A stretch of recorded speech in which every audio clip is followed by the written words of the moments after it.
Again of Christian Interviews today. I'm your host, Jim Zimmer. Normally what we talk about on Christian Interviews is we interview usually authors. We like to stick with prayer, revival, and marriages. Of course, those are my sacred things I like to talk about. But you know what's pretty interesting, folks, is this voter thing that's going on in Florida. It is so wild.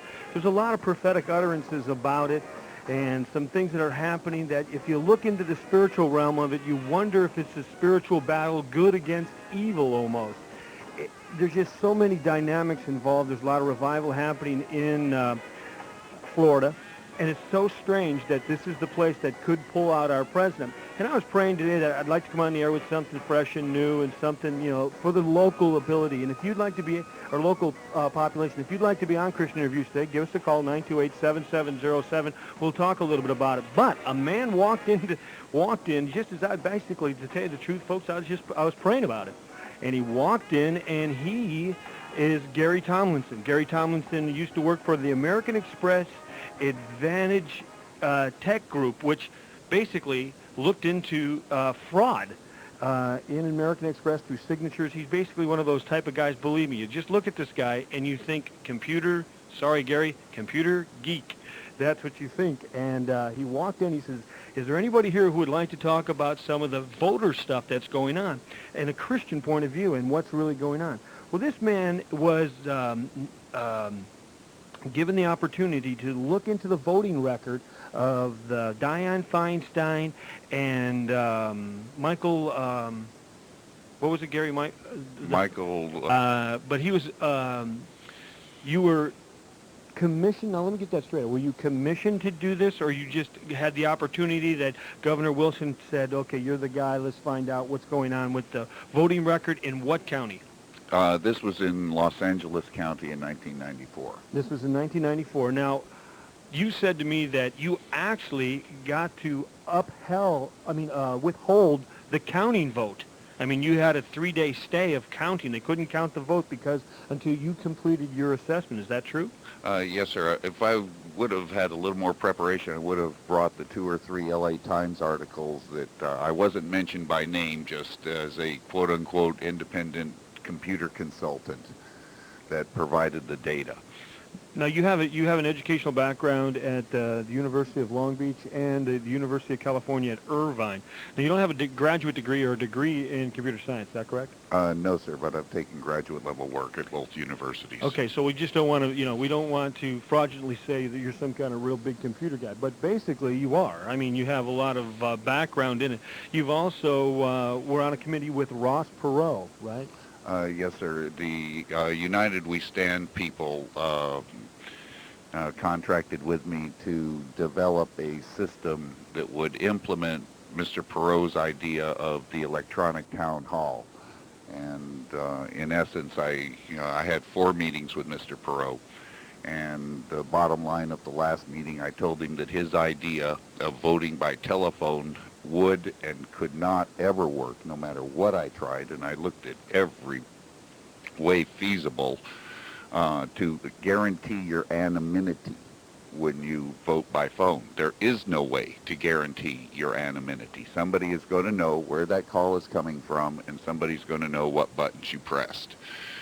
So the bottom line was, I told Mr. Perot that even though you couldn't actually vote by phone, the value in it would be digital petition signing, where you would vet out your registered voters by vetting out, sorry to use technical terms. Oh, and by the way, it's techno-nerd, not techno-geek. Oh, okay, okay. Go ahead, Gary. You vet out your voters. In other words, you have them prove that they are registered voters in that county and at that address. Then you assign them a PIN code. Now, I've got a way of a really tricky PIN code that's it is impossible to steal. I won't go into how that works. But then you would have to pick up the phone, listen to a recording of why this county supervisor should be recalled or why this initiative should be placed on the ballot. Then you would have to listen to the con position of why he shouldn't be recalled or why this initiative shouldn't go on the ballot. Once you were fully informed, you would be allowed to touch tone in your PIN code and electronically place your signature on an initiative and referendum. That would speed up the people's power in initiative and referendum gathering in the 22, 23 states that allow initiative and referendum, and actually give the people to outrun the molasses slow political bureaucracy that would try and thwart their will. So if you've got a mayor or a county commissioner that's really going against the will of the people, you know, you don't worry about people coming in and torpedoing your petition by filling it up with out-of-county voters or unregistered voters. You know, 1/3 of the signatures get thrown out once they check the validity of them.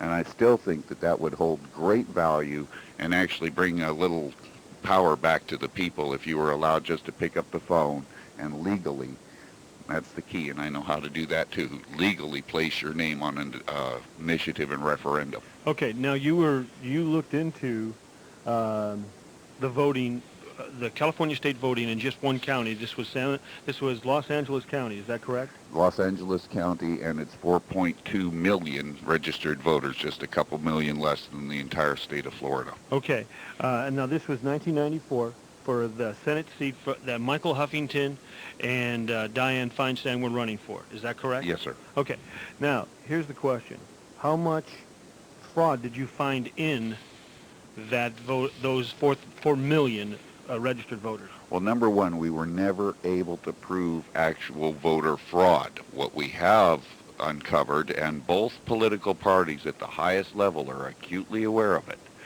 what we did uncover was massive voter registration fraud.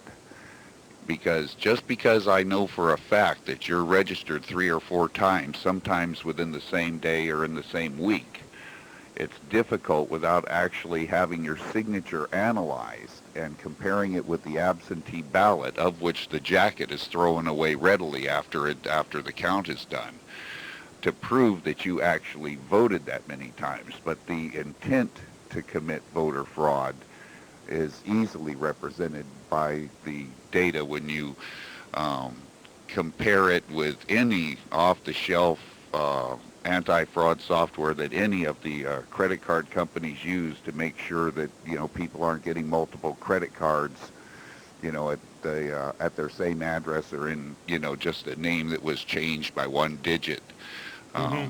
This is pretty readily available. It's just that the counties don't have the money to do it, and that's rampant. See, the federal government said, all right, all this voting registration, we're going to leave it up to each individual state. And then the state washed their hands of it and said, look, all right, we're going to make it up to every individual county.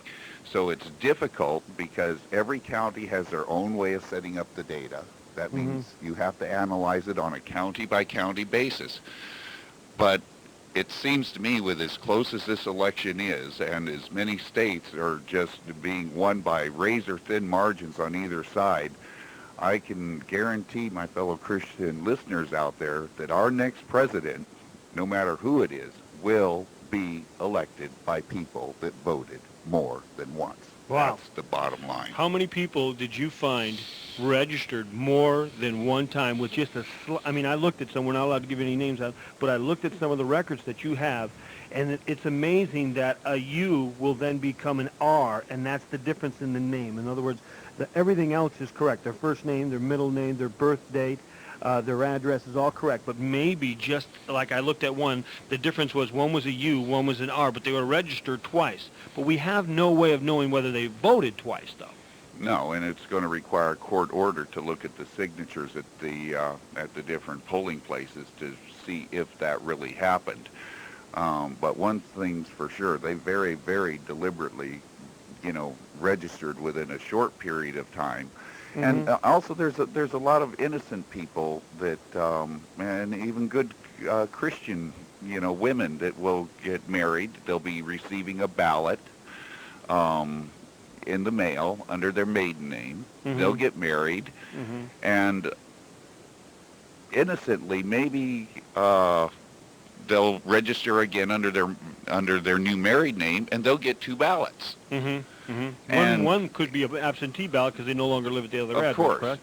And then you have, you know, a very pro-life candidate, you know, coming up locally for mayor or something, and she's holding on, and she knows that maybe she's in 2 different precincts, and she's so adamantly opposed to abortion that she commits a knowing felony by voting twice because somebody has handed her both ballots and held that carrot out in front of her. But that holds true for both parties. Yeah, I agree with you. And that's where I ran into problems. That's why the federal judge that looked at this data, I was not called as a material witness to explain the methodology behind how we analyzed all 4.2 million names, because I was requested by the Huffington team to place the party affiliation of that voter on the printout. Right. And that was after they asked me the question whether I was a conservative or a liberal. And I looked the man in the eye and said, I'm an American. And to me, voter fraud is voter fraud. I don't care if these poor people, some of them are poor people, some of them are outright fraud artists, and some of them are registered 10 and 12 times. Registering nursing home registrants and getting absentee ballots being put to another address is also a very, very favored way of going about this. And nobody that I'm aware of in this entire country, in any county of this country, has ever taken, including Santa Barbara County, and you've just had a very close election between Stoker and Capps. Stoker lost by 1%. Mm-hmm. And nobody has taken the 220 some odd thousand people that voted and see how many times they voted. I guess nobody really cares. Well, is the expense warranted out to find out? I mean, that's what we're doing in Florida. We are expending millions and millions and millions of dollars for these recounts. And because it's for the President of the United States, even though they know that even these chads that are, now they just want to see if there's a slight bubble to it, they want to get it counted. I mean, that seems worth it to them because it's just so it's just so slided to one place that they can actually work this, and so it's not as expensive, even though it's millions and millions of dollars. It's costing, and even the people who are running Vice President Gore and Governor Bush both are appealing for money so they can keep this going. So isn't that the fact that they just don't have the money in this area to do something like what you did? Well, if you pay absolute full retail for an analysis of credit card fraud or take any particular mailing list and you want to analyze it, the full retail rate is up to about 10 cents a name, and depending on how much, like everything else, there's a quantity discount. And if you bring in millions of records that need to be analyzed, you can sometimes negotiate it down to as little as a penny a name. But I guess it's not worth spending a penny a name for a county to make sure that everybody's voting once. It's too expensive. Are we going to go to this, Gary, that we'll be going to this, that every time it's a razor edge, we're going to go and recount? Do you feel that this is the way we're going to go, or can we clean it up long before that? Like I said, at least since 1994, both parties at the highest levels are aware of how rampant our registration rolls are with Deadwood, and Motor Voter even exacerbated it. Motor Voter? Yeah, Motor Voter, where you're given a registration form when you renew your driver's license. Oh, yeah, referred right. to as Exactly. Motor Voter. I'm sorry, yeah. That just exacerbated it. And most of the counties, and not just LA County, but Santa Barbara County is way up there with it, and most of the other counties in the United States, and I have no idea Florida's methodology, but in LA County, you could very innocently go in and put in a change of address for your voter registration, fill out the form, and if you simply put a period after your middle initial on one and not put a period after your middle initial on the other, you're registered twice. You can vote twice if you choose to. Do you think that, let's just get into the psychological effect, because obviously you're a data guy and you're looking at all kinds of data. If you received, because everybody receives a voter guide. Everybody who's registered receives a voter guide. So if you receive multiple voter guides, you know you can vote multiple times. Yeah, right, exactly. So you as a Christian, and I'm only speaking to Christians because a big part of our audience is Christian, have a moral standard that you can't do that. Even though, even though the great scenario you gave, the greater need, we don't do that as Christians. Stop abortion. Right, we don't do that. We say, well, listen, we have to be right in our heart first before we can be right. But what you're saying, though, if you do receive multiple voter guides, you're going to get, the temptation is just too great, It's especially tremendous, if you want your thing. Whatever it especially may if be. you want to protect the lives of children. Yeah, that is one. I agree with you, Gary. That is one that even in my house would be difficult to not vote twice. I've never done that in my life. I never sought to do that. I have never thought about voter fraud until you actually walked in my door today. I never knew it was this rampant. I had no idea. I had a feeling there's a reason why all these Democrats and these Republicans have swarmed down to South Florida to make sure the vote is right, because they must know something we don't know. And obviously they must have some of the data that you have gotten, that you have in front of you. Now you have reams of names, and you also have a spool of information that you gathered yourself, right? The actual mainframe record of the possible people committing voter fraud. Remember, all I can do is show registration fraud, and some of it was purely innocent. Like I said, Sure. you just eliminating a period after your middle initial, and you put in a change of address, so you move and you re-register, but your mail's forwarded for 6 months, so all of a sudden the old address without the period comes to you on forwarded mail, and your current registration with the period comes to you, and now you're looking at a candidate that's very pro-life and a candidate that's very pro-choice, and you're looking at your two ballots. And I'm faced at a little bit greater degree with the same moral dilemma. If Bush is elected in Florida by what looks like it's 432 some odd votes right now, Mm-hmm. and I know for a fact there's got to at least be 10 times that many of people that have voted fraudulently, do I really want to take the risk of getting Mr. Gore in as president by exposing the voter fraud and possibly solely be the one responsible for allowing Gore to get in when Bush may have gone in? Yeah, but I think the greater moral thing upon Christians, and I'm glad you brought this up, I think the greater moral thing upon Christians is we have to believe that God is God, and he will work out whatever needs to be worked out. Now, our prayer life and our own lives have to be there. We have to prayerfully consider everything and prayerfully pray for people who are elected, because kings are removed and brought in by God, and we have to believe that. Otherwise, we will have anarchy, will we not? Yes, sir. Okay, but I don't think we gave this number out, and I want to make sure that we give this number out. Now, you looked at 4,200,000 registered voters in L.A. Yes, sir. That's what the computers analyzed. But I must point out that we only went what's known as 3 levels deep looking for fraud. You can go 10 levels deep. How much fraud did you come up? How many multiple names did you come up with? About 240,000.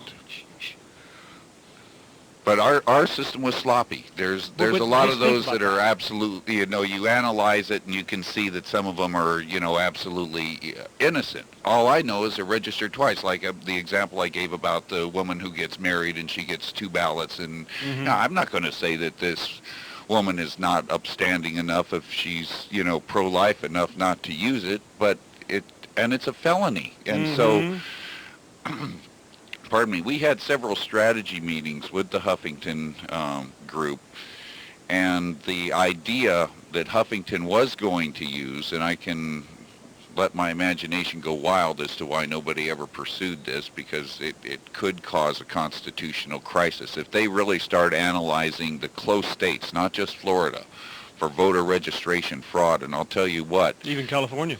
It's close. Even Santa Barbara County.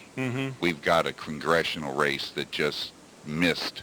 I did speak to Mr. Stoker yesterday regarding this, and he was afraid, politically afraid, strategically right. He was. I'll say that. I can understand strategically why he didn't want to start screaming voter fraud. It seems that people are perceived as being the crybaby. They don't have the data. They don't understand what solid footing they're on. Everybody realizes that it's there, but Perot used to always make the analogy of, the crazy ant in the basement that nobody wants to talk about. Right. But this particular crazy ant, maybe if these states are encouraged, and I wish I could, in good conscience, encourage your listeners to call Florida or at least call the Secretary of State and say, what are you doing? How do we know that our next president, whether it be Bush or Gore, comes out of that Florida election, was actually elected by people exercising their one person, one vote that's legal? Right. Do you think, Gary, if you just joined us, I'm Jim Zimmer. This is a special broadcast of Christian Interviews Today. We're talking about the election, and Gary Tomlinson, who has looked into voter fraud and voter registration fraud, is an expert at this. This is not somebody who just, he's got the information sitting right in front of us. So we do have somebody with credentials here. He's looked into it already once and found quite a bit of it. But what this all does, Gary, my question is this: will this help clean up things, or will we still have status quo? Would you think that all this, the culmination of what's going on in Florida right now, and in about 10 minutes, the Secretary of State will make her press conference, so we'll know where she stands here in just a few minutes. But do you think that this will help clean it up? And do you think more Gary Tomlinsons will be called in to help clean this up? Actually, it's not a number of Gary Tomlinsons. It's just one bank of mainframes and the raw data from every county. I mean, the work to it, this is simple stuff. Credit card. But do you think the end result, do you think of all this that's happening, do you think the end result we'll start cleaning up the voting? Well, if you're registered twice or three times at a couple of addresses and you got a couple of absentee registrations at some other addresses or P.O. boxes, which are famous for being used, you rerun the election, why not take a chance and vote multiple times again? The only way to do it, and this is where the potential of a constitutional crisis comes in, is to go through, clean all the rolls clean, verify citizenship, verify address, verify legal voting age and so status. Show your driver's license or show an identification. And I would put in much bolder print the penalties for voter fraud, make it an issue where people understand that, yeah, for once, since we started using computers to keep track of voter registration, which has been a very long time,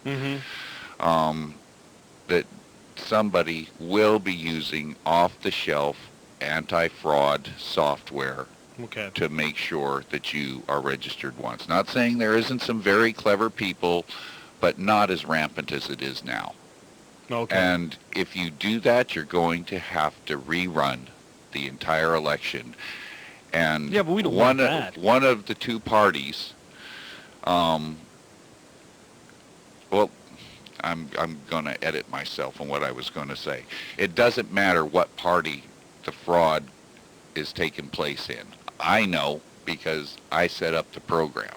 But I would insist, because if you get a lot of people running around ready to prosecute some mother of three for, you know, you got to offer them amnesty. That's just how I say. We'll offer amnesty. Just clean up your act. I guess I believe amnesty has to be offered because you need affidavits, just similar to the process they're going through in Florida. And if you don't think if Gore loses this thing, and it looks like he's going down to a few hundred votes, if you don't think that the Democrats are going to jump on this voter fraud, I just would like to have somebody objective look over their shoulder and just make sure that the data analysis is done properly. One party may stand to lose more than the other party, depending on which party has, you know, committed the more flagrant and discoverable voter fraud. My hope is that we will clean this up, Gary. I mean, my hope is someday that... Say a prayer. Yeah, well, I've been praying about it ever since last Tuesday. It's been on my prayer list for sure. I want the right man to win. I want God's man to win. And I believe that most people are honorable, except for there are the few who would do these things. But they're the type that's been ripping off welfare and ripping off everything else anyway. So there's a consequence to their sin. But my hope is that this will clean up a lot of I think this should be exposed. I think a lot of this should be exposed. This is what's really going on. If you go into L.A. County with 4.2 million registered voters and find nearly 7% of them, 7% of the registered, you only went three levels deep. You didn't even go to the real serious. Yeah, well, that's why that 7% may be high, because I only went 3 levels deep. But I guarantee you that you've got at least, I would say hardcore, at least a minimum of 0.5 to 1% of hardcore people that have voted time after time multiple times, as long as they can go back. And anytime you have, and you know what hurts more than on the national level, and this is such an important election, and I'm sure that your listeners understand that this upcoming president will be appointing up to 3 Supreme Court justices. Mm-hmm. Those 3 are either going to be appointed by Gore or by Bush. And the election is so close. At the start of the show, you mentioned good versus evil.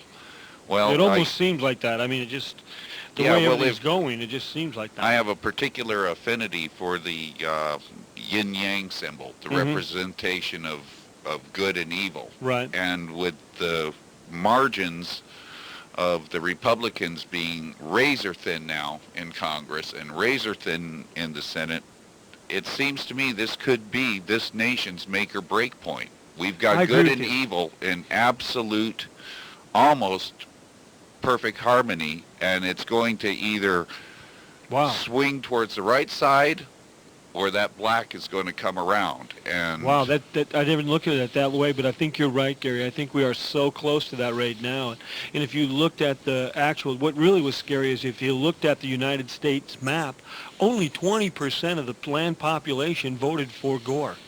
Nearly 80% of the land population, or the land mass, rather, of United States voted for Bush. That is incredible to think.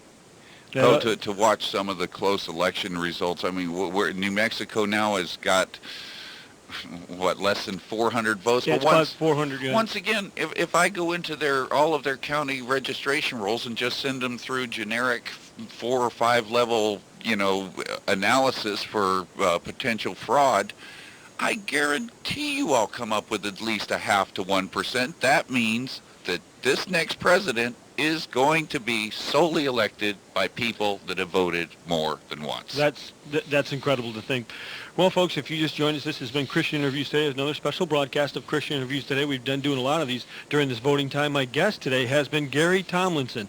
Gary has been a distinguished man of the American Express Advocate Tech Group, which looked into fraud. Advanced Technology Group, excuse me, that looked into fraud for the American Express card. He's also helped with the looked into voter registration for the Feinstein-Michael Huffington election in 1994. A man who knows what he's talking about, and he's saying that no matter who gets elected, will definitely be elected basically by fraud. The dark side. No, yeah, it's incredible.